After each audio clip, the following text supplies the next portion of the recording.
기원전 445년 페르시아 수상궁을 떠난 느헤미야는 그 거리가 한 1600km 정도 되는 그 먼 거리에 여행을 하게 되는데요.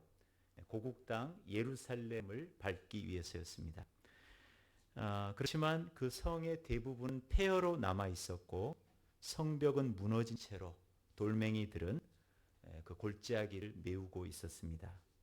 바벨론에 의해서 폐허가 된 이후에 약 한 150년, 한 140여 년 이상 그대로 그 땅이 방치된 것이죠.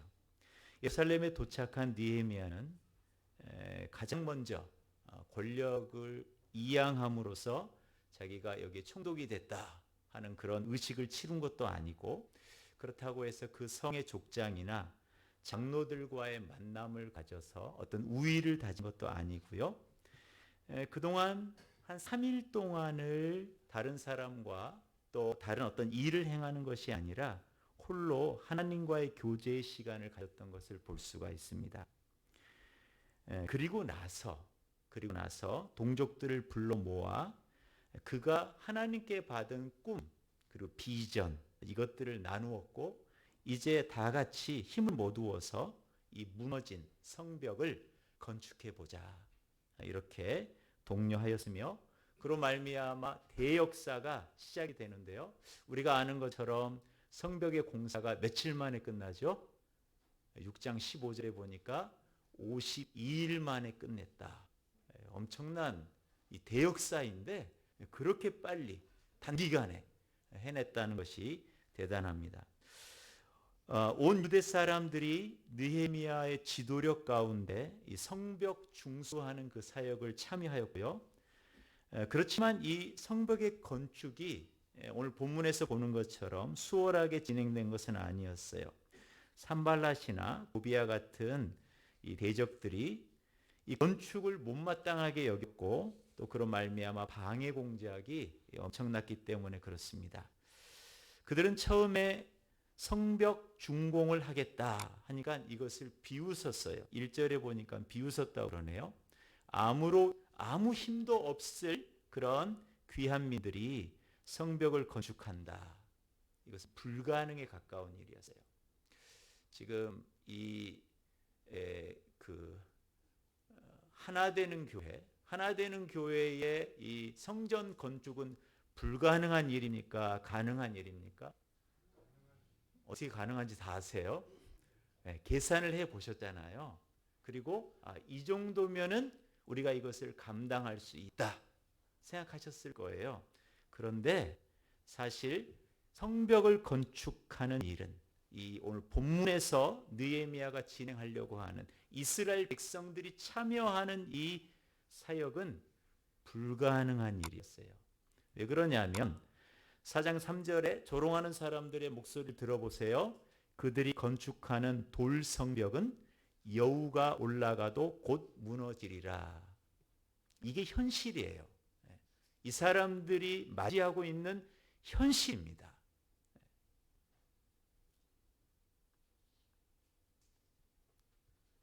느헤미야는 얼마나 마음이 답답하고 힘들었으면 4장 4절과 5절 이렇게 기도해요. 다시 한번 볼까요? 4절 5절. 우리 하나님이여 들으시옵소서. 우리가 업신여김을 당하나이다. 원컨대 그들이 욕하는 것을 자기들의 머리에 돌리사 노략거리가 되어 이방에 사로잡히게 하시고, 주 앞에서 그들의 악을 덮어두지 마시며 그들의 죄를 도말하지 마옵소서. 그들이 건축하는 자 앞에서 주를 노하시게 하였음이니이다. 이 기도가 칭찬의 기도인가요? 감사의 기도인가요? 찬양의 기도인가요? 아니요. 이 기도의 내용은 저주하는 기도예요. 저주. 여러분, 다른 사람을 저주하는 기도 해보셨어요? 아유, 목사님 그런 기도하면 안 되죠. 우리가 믿는 사람인데 어떻게 다른 사람을 저주해요? 이상하네요. 느헤미야는 저주의 기도를 해요. 주님, 이런 사람은요 가만두지 마시고요, 저들이 욕하는 것 그 머리에 돌리시고요, 그들 망하게 하시고요, 저들의 악함을 주님 덮어두지 마세요. 저 사람들을 하나님께서 혼내주세요. 좀 이상하죠. 어떻게 믿음의 사람이 이런 기도를 드릴 수 있는가? 지금 느헤미야와 이스라엘 백성들이 맞이하고 있는 현실은 불가능한 일이에요. 불가능한 일. 안 되는 일이에요. 계산기를 아무리 두들겨 봐도 이것은 될 수 없는 일이에요. 우리가 어느 정도 가능성이 있을 때는 주님 해보겠습니다. 여러분 모여서 한번 기도해 봅시다. 이거 가능합니다. 하나님 하실 겁니다. 이렇게 말할 수 있어요. 그런데 목사님 그거 우리가 다 해봤는데 안 돼요 목사님. 이런 말을 왜 합니까? 불가능하니까. 신앙은요. 신앙은 1%의 가능성을 가지고 도전하는 게 아니에요. 저도 많이 오해를 했는데 믿음은 내가 상황이 되고 형편이 좋으니까 이 정도는 하나님께서 해 주실 거야. 저는 이게 믿음인 줄 알았어요. 느헤미야가 이스라엘이 마주하고 있는 현실은요. 불가능입니다. 불가능. 여러분 불가능한데 마음이 여유롭고 다른 사람에게 괜찮아 괜찮아 퍼주고 당신 내가 다 이해할게 이렇게 너그러워지던가요? 얼굴이 굳어지게 돼 있어요. 마음이 강팍하게 되어져 있습니다. 저분은 왜 저렇게 마음이 안 풀어져? 아니 예배드리고 나왔는데도 저렇게 시무룩해? 한번 당해보세요. 안 돼요. 안 돼요. 아무리 강단에서 목사님 우리 강동호 목사님 아주 그냥 힘있게 이렇게 말씀을 전하실 터인데 아무리 강단에서 좋은 말을 하더라도요 안 들리는 겁니다. 안 들려요. 안 들려. 이스라엘은 이 예루살렘의 현실은 불가능해요. 불가능. 그런 불가능한 분들한테 좀 믿음 좀 가지세요. 좀 기도 좀 하세요. 이게 들릴까요? 안 들릴 것 같아요. 오히려 이런 기도가 더 울려요. 하나님, 저들을 혼내주세요. 저 악한 자들을 멸망시켜 주세요. 이런 이 기도가 어울리지. 주님, 제가 그래도 참아 볼게요. 어떻게 그래도 해 볼게요.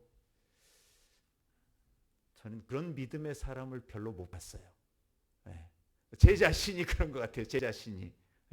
조금만 어긋나면은 벌써 화딱지가 나가지고 어떻게 혼내줘야 될까? 이런 마음이 더 빨리 들지. 하나님, 제가 그런 사람 아니잖아요. 제가 한번 참아 볼게요. 제가 그런 경우를 잘 보지를 못했어요.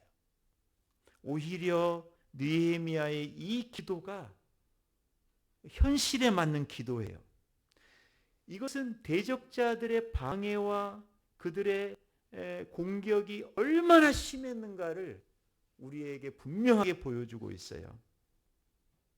그럼에도 불구하고 오늘 본문에 보니까 성벽이 연결되고 높이가 절반가량 올라갔다고 말씀하고 있어요. 성벽이 중수되어 갔어요. 그러다 보니 이 소식을 들은 대적들은 더 화가 납니다. 그러겠죠? 반대하는 사람들은 산발랏, 도비야, 아라비아 사람들, 암몬 사람들, 아스도 사람들 참 많죠. 이방의 족속들이 되게 많이 그 주변에 포진해 있어요. 다 함께 가가지고 예루살렘을 쳐버리자. 그들을 넘어뜨리자. 이런 모략까지 꾸밉니다. 이들은 분기충천하여서 적극적으로 나서서 이 성벽의 공사를 방해하려고 하여 이때 느헤미야가 한 일은 무엇이었습니까? 하나님께 기도했잖아요. 기도할 뿐만 아니라 한편에서는 파수꾼을 세워요. 파수꾼을. 사실상 대적들의 활동으로 성벽을 짓는 유대 백성들 안에는 두려움이 가득 차 있었어요. 가득 차 있었습니다.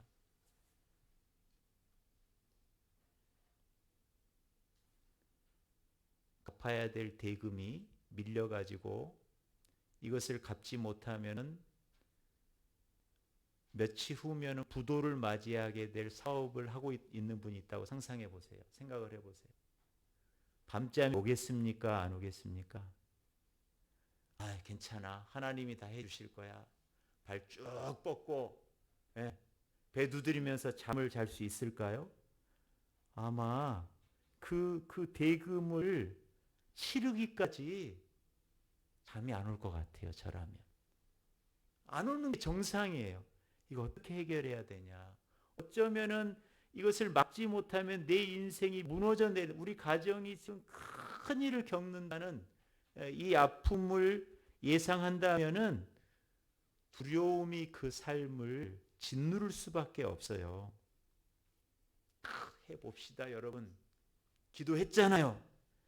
이제 파수꾼도 세웠으니까 달려가 봅시다.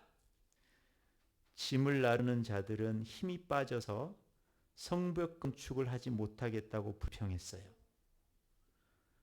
대적들이 언제 쳐들어올지 모른다는 공포심이 이 백성들을 뒤덮고 있었기 때문에 실제적으로는요, 이 공사가 이거 가능할까? 지금 그런 상황이었어요. 두려움과 공포 가운데에서 좀 살려달라, 도와달라는 그 목소리가 끊이지 않았어요. 느헤미야가 아마 쉴 틈이 없었을 것 같아요. 쉴 틈이. 발로 뛰어다니면서 이렇게 두려워 떠는 사람들을 독려해야 했어요. 4장 14절에 보니까 이렇게 말씀합니다. 너희는 그들을 두려워하지 말고 지극히 크고 두려우신 주를 기억하고 너희 형제와 자녀와 아내와 집을 위하여 싸우라. 성벽의 재건이라는 엄청난 역사예요. 실로 쉽지 않은 여정입니다. 그들의 그 거주민들의 목숨이 위태로운 두려움이 그들을 엄습하고 있는 상황이에요. 그렇지만 느헤미야는 한 손에 창을 다른 손에는 벽돌을 들고 일하라고 권면했습니다. 뭐 하라는 거예요? 목숨 걸어라. 목숨을 걸어야 된다. 하나님의 사명을 이룬다는 것은 목숨을 거는 사역이기도 합니다. 우리가 너무 어떻게 보면 좀 편안하게 쉽게 생각할 수 있는 부분인데, 저도 성경을 보고 또 삶의 그 여정을 지나오면서 참 너무 사역을 어떤 면에서는 쉽게 가볍게 여겼구나 하는 제 안의 회개, 제 내부에서의 좀 회개하는 그런 시간들이 좀 있었습니다. 지금 느헤미야가 말하는 것은 생명을 걸라는 거예요. 생명을 걸라는 거예요. 그러면서 여기에서 하는 얘기가 뭐냐면은 대적이 아니라 크고 두려우신 하나님을 기억하라고 해요. 우리는 습관대로 움직이는 습성이 있어요. 내가 기억한 대로 나도 모르게 그 행동을 합니다. 사람들이 다. 갑자기 그게 나오는 거예요.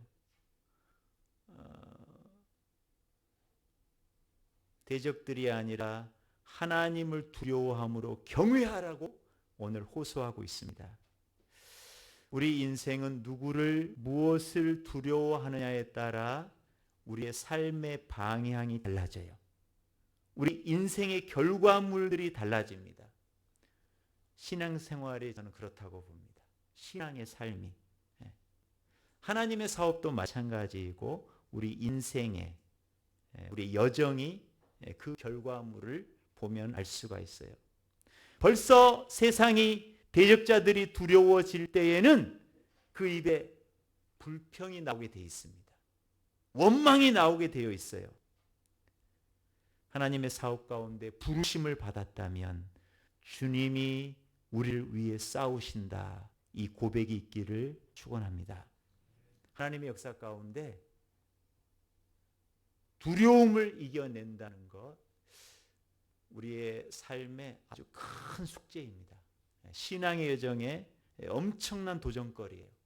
그것이 사실 사람으로 이게 다가오지만, 환경으로 다가오지만, 일로 그것이 다가오지만, 그것은 신앙의 문제예요. 신앙의 문제. 이후부터 성벽 건축에 나선 사람들은 옷을 벗고 편안히 쉬지를 못했어요. 왜? 이 대적이 언제 쳐들어올지 모르잖아요. 그렇지만 느헤미야를 중심으로 하나님의 도우심을 확신했고 힘겹지만 위대한 성벽의 건축이나 성문을 세우는 그 사역을 마무리 짓게 됩니다.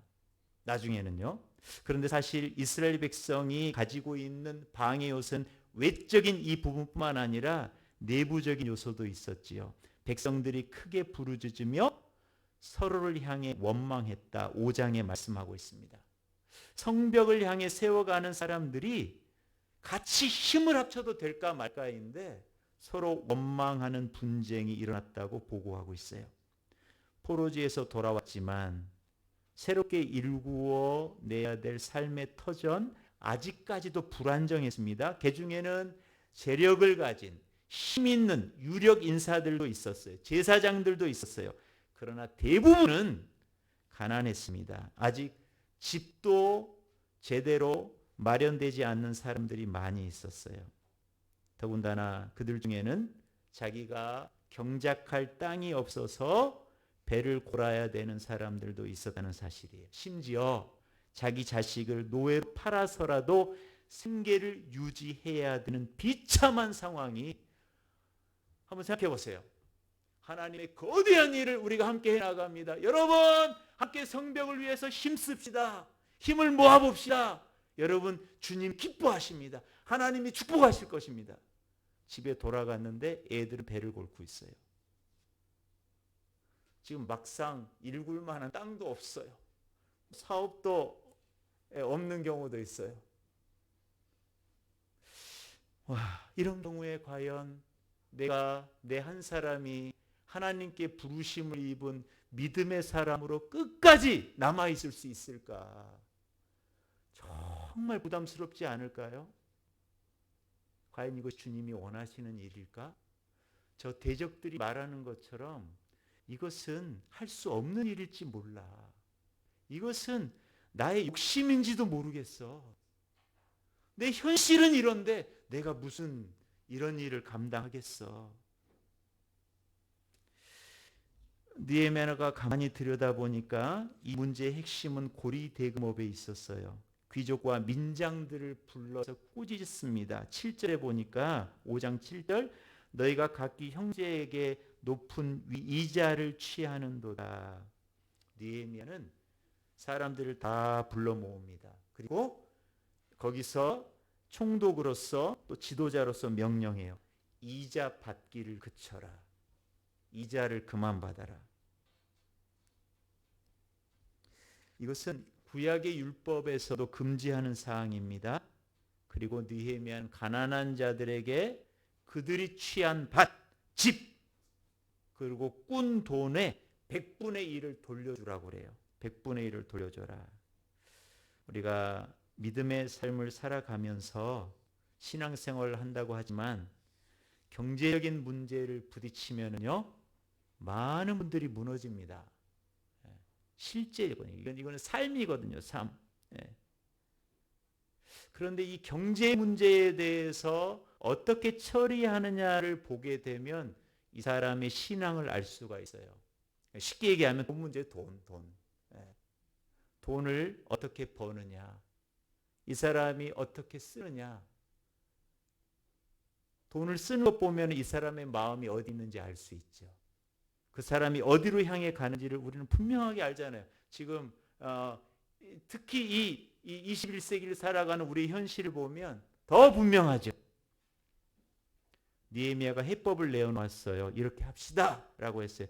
어쩔 수 없이 그 지도력 때문에 따라가긴 할 거예요. 그러나 속으로 반발하는 사람, 가진 자들 특히 쉽지 않습니다. 이것을 따라간다.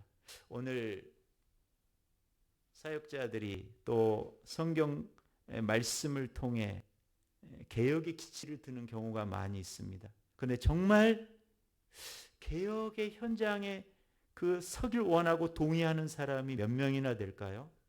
내가 가진 기득권을 내려놓아야 한다고 말하면은 이것은 결정하기 정말 어려운 문제가 되어버려요. 가지지 않은 사람들은 결정이 쉬워요. 왜? 없으니까. 그렇게 합시다. 동의합니다. 함께 갑시다. 이렇게 말할 수 있어요. 그러나 정작 내려놓아야 되는 사람, 내려놓아야 되는 분들은요, 개혁의 드라이브가 걸릴 때 정말 기도가 많이 돼요. 기도가 많이 됩니다. 기도하지 않을 수 없어요. 해야 돼요. 왜? 이거는 내 삶 속에서 물질이 걸린 문제. 물질 가운데 솔직히 저도 목사이지만 떨어요. 뭐 목사님들이라고 해서 뭐 재정에 대해서 하나님이 다 하십니다. 믿습니까? 믿죠. 믿습니다. 하지만 뒤에 가서는 주판을 튕겨봐야 돼요. 이거 내놓을 수 있을까? 하나님 이거 우리가 좀 감당할 수 있을까요? 우리 가정에서 이거 이렇게 또 돈 써야 되는데 이 부분에서 어떻게 이거를 끌어올 수 있을까요?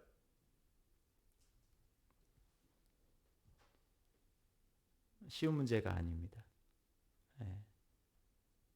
그럼에도 불구하고 그가 강하게 이렇게 밀어붙일 수 있었던 것은 5장 14절에 보면 자신의 삶을 통한 헌신이 기반이 되었기 때문이 아닐까 그렇게 보여져요. 5장 14절에 보니 또한 유다 땅 총독으로 세움을 받은 때 곧 아닥사스다 왕 제20년부터 제32년까지 12년 동안 나와 내 형제들이 총독의 녹을 먹지 아니하였느니라. 무슨 돈으로 살았는지 궁금해요. 아니 월급도 안 받고 그렇죠. 총독으로 왔으면 좀 정보도 많이 있고 내가 그 자리에 이제 섰으니까 땅도 좀 사고 될 수 있으면 좀 돈도 좀 불리고 그렇게 하면 좋을 터인데 총독의 녹을 먹지 아니하였다. 월급 받지 않았다는 얘기가 되겠죠. 앞선 총독들을 비교하는데 양식과 포도주 등 물질들을 백성들에게 빼서 착복했어요. 앞선 총독들은. 그리고 총독의 권력으로 재산을 불리기도 했고 또 그 휘하에 있는 관리들도 많이 착복을 하니까 백성들이 힘겨울 수밖에 없는 거죠. 우리가 이 저개발 국가일수록 좀 후진국일수록 그 사회를 들여다보면은 절대 권력층이 다 소유하죠. 그렇죠? 물론 발전되었다고 해서 다 분배되는 건 아니지만 그래도 분배가 어느 정도 이루어지게 하기 위해서 노력을 많이 하죠. 고대 시대에는 아마 이런 권력자들의 어떤 폭리를 취하는 이런 전횡들이 아마 상당히 많았을 줄로 압니다. 느헤미야는 전혀 그렇게 하지 않았다는 거예요. 전혀 다른 길을 선택합니다. 자기 부하들도. 오히려 느헤미야는 자신의 것을 내어서 사람들을 먹였고 일꾼들을 격려했어요. 월급을 받지 않았으며 나아가서 백성들과 함께 발로 뛰면서 성벽을 세우는 이 대역사를 진행해 나갑니다. 불가능의 현장에서 자기를 돌아보고 자기 것을 취하는 지도자 가능할까요? 쉽지 않습니다. 백성의 마음을 얻기 쉽지 않아요. 우리가 신앙적인 삶을 결단했다고 해서 이처럼 내적인 외적인 문제가 사라지는 것은 아닙니다. 오히려 내가 신앙으로 살기로 결심하면 우리의 삶 가운데 포진해 있던 잘 튀어나오지 않았던 그간에 보이지 않았던 삶의 문제가 오히려 더 뚜렷해지는 것을 보게 될 거예요. 그래, 바로 이거야. 나는 이제부터 예수님의 길을 갈 거야. 나는 주님이 말씀하시는 믿음의 삶을 살겠어. 이 결정을 여러분이 만약 내리는 순간 무슨 일이 생기느냐? 막 하나님이 은혜의 담비를 막 부어주시고 막 이러면 좋은데 부어주세요. 그런데 현실은 어떠냐? 내적, 외적으로 감추어져 있고 사실상 상존하고 있었던 그 실제적인 문제가 수면으로 스멀스멀 이제 올라와요. 그 얼굴을 드러내요. 얼굴을. 저는 이러한 실제적인 삶 현장에서 우리 하나 되는 교회가 하나님의 사람으로 서 계시기를 기도합니다. 실제 삶. 무엇보다 기도라는 영적인 파수꾼을 세워서 하나님의 싸움을 해나가시기를 부탁드립니다. 느헤미야는 문제가 터질 때마다 하나님의 은혜가 아니면 안 되는 걸 알았던 것 같아요. 왜냐하면 5장 19절에도 보세요. 5장 19절. 내 하나님이여 내가 이 백성을 위하여 행한 모든 일을 기억하사 내게 은혜를 베푸시옵소서. 이 느헤미야서 1장부터 13장까지 쭉 가보면은요, 특히 1장에서 7장 성벽을 공사를 그가 비전을 받고 오면서부터 계속해서 드러나는 것이 있는데, 그것은 바로 어떤 순간 어떤 환경 속에서도 하나님께 기도하고 있는 느헤미야의 모습이에요. 내 하나님이여 내가 이 백성을 위하여 행한 모든 일을 기억하사 내게 은혜를 베푸시옵소서. 그는 내적인 외적인 문제가 생겼을 때 그것을 방치하지 않습니다. 발로 뛰어다니지요. 돌출되어진 그 문제를 직면하고 어떤 경우에는 공론화합니다. 큰 이 부딪힘, 어떤 충격이 있을 것을 예상하지만 하나님 앞에서의 해결점을 찾아내요. 이것이 느헤미야의 지도력이고 겸비한 자의 삶의 모습인 줄로 압니다. 내가 기도한다는 것은 그 기도의 내용이 결실로 나타나게 하는 거예요. 우리가 비전을 받았다는 것은 그 비전이 현실로 드러나야 되는 거예요. 우리 하나 되는 교회도 이 성전을 중수하는 일을 리모델링하고 건축하는 일을 비전으로 받았기 때문에 진행해 나아가잖아요. 그럼 그 결과물들이 우리가 기대하잖아요. 나타날 것이다. 단지 기도만 하고 그 삶 속에서 아무런 변화가 없다면, 아무런 행동이 일어나지 않는다면 거기에 기도의 능력은 사라지고 말 것입니다. 중대한 삶의 문제 속에서 하나님을 바라보고 기도하는 것만큼 우리의 삶의 현장에서 믿음의 진보를 이루는 하나 되는 교회가 되시기를 축원합니다. 인생에 다가오는 실제적인 두려움, 그 공포, 인생의 그 짓누르는 문제들 만만치 않죠.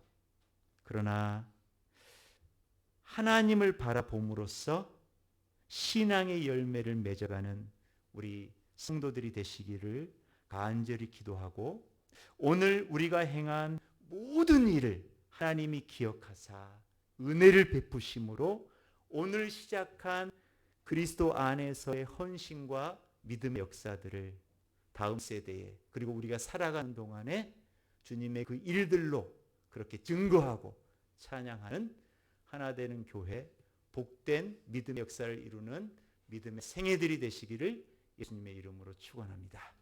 기도하겠습니다.